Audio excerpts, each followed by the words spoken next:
Bonjour, bienvenue dans la série sur la physique des particules. Donc on étudiait les ambiguïtés des solutions du modèle de Shewlow et on avait pris une équation simplifiée, donc on avait obtenu le résultat pour grand H de Z, et en tenant compte de ce résultat, on trouve la solution de l'équation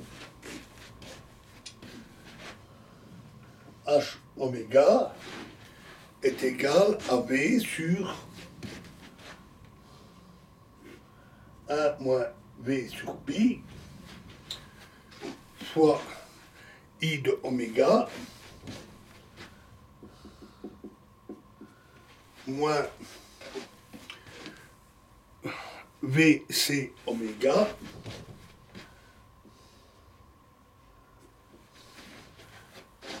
moins V oméga P oméga moins V oméga P oméga. Et I oméga est égal à V fois l'intégrale de 1 à l'infini. Ici, c'est une intégrale classique qui est plus facile à résoudre, du moins quand on a les fonctions à intégrer. D oméga prime, K oméga prime sur oméga prime fois oméga prime moins oméga.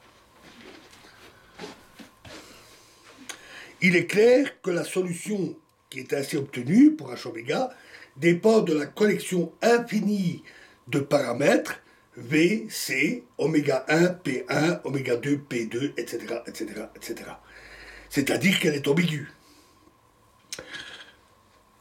Cela signifie que dans le cas général, H oméga compte un nombre infini de zéros et de résonances. Ces dernières s'appellent d'habitude pôle de Castillas d'Alitz-Dyson ou pôle CDD. Ce n'est pas là un résultat inattendu, puisque les relations de dispersion ne reflètent que des propriétés très générales de la théorie quantique des champs. L'invariance, la causalité, l'unitarité. Ils ne décrivent pas en détail le mécanisme concret de l'interaction des particules. On ne connaît pas, on ne prend pas compte dans cette approche de la structure interne des particules. Et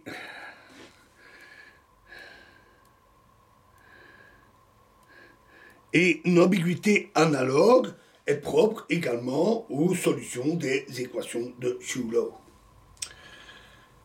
Alors, dans le cas général, on ne parvient pas à trouver la solution exacte des équations de Shewlow. C'est pourquoi, pour illustrer ces résultats, on est parti d'une équation plus simple.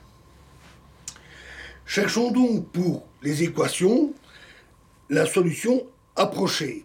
À cet effet, au lieu des fonctions hi de z, introduisons les nouvelles fonctions gi de z égale à 1 sur i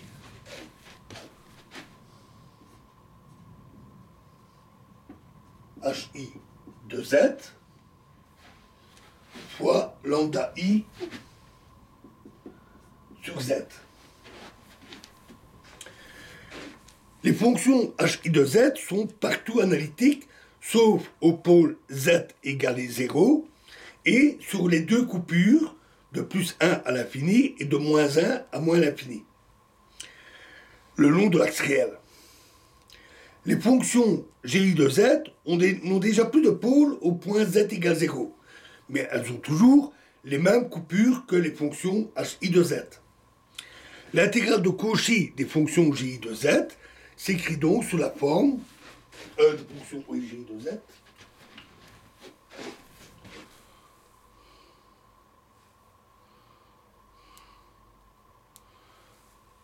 g de z égale 1 plus z sur 2 pi i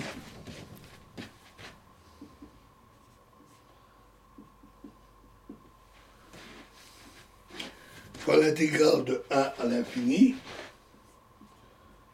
d oméga prime sur oméga prime fois oméga prime moins z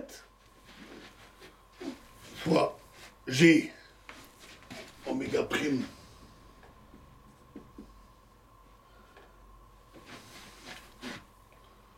plus i epsilon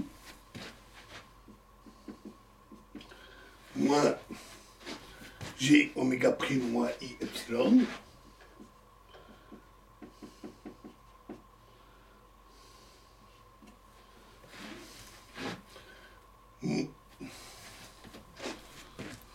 plus z sur 2 pi i, intégrale de 1 à l'infini, d oméga prime sur oméga prime fois oméga prime plus z, donc les deux intégrales pour les deux coupures. G oméga prime moins oméga prime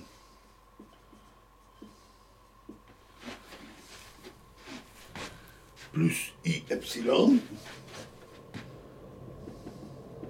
moins g moins oméga prime moins i epsilon.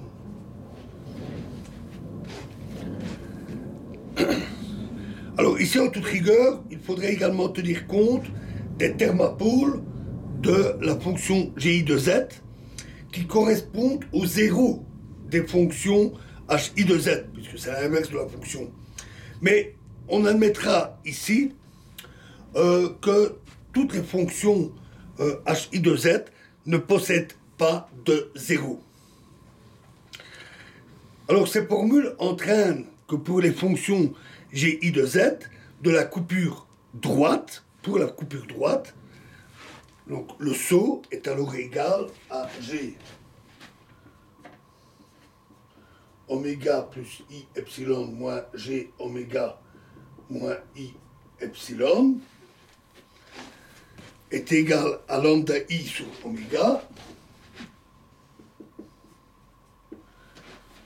fois h oméga moins i epsilon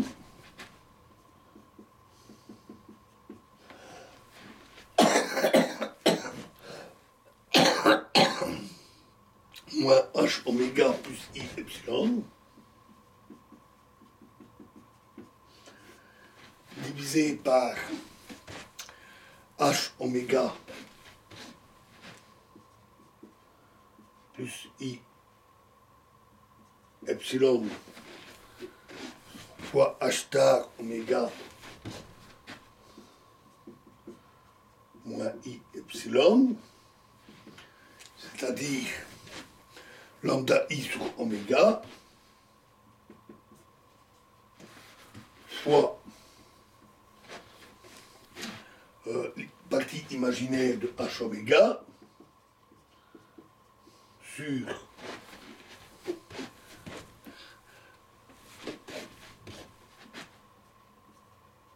h oméga au carré, la norme de chaque h oméga, la magnitude de h oméga au carré, qui est encore égale à lambda i sur oméga fois q au cube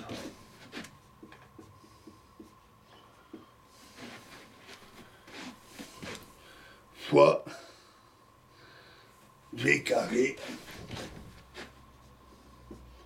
de q carré. Voilà déjà une partie. Alors, nous verrons la suite dans la prochaine vidéo, où nous parlerons de la coupure gauche, qui est la coupure non physique, et nous introduirons l'approximation avec la solution. Je vous remercie.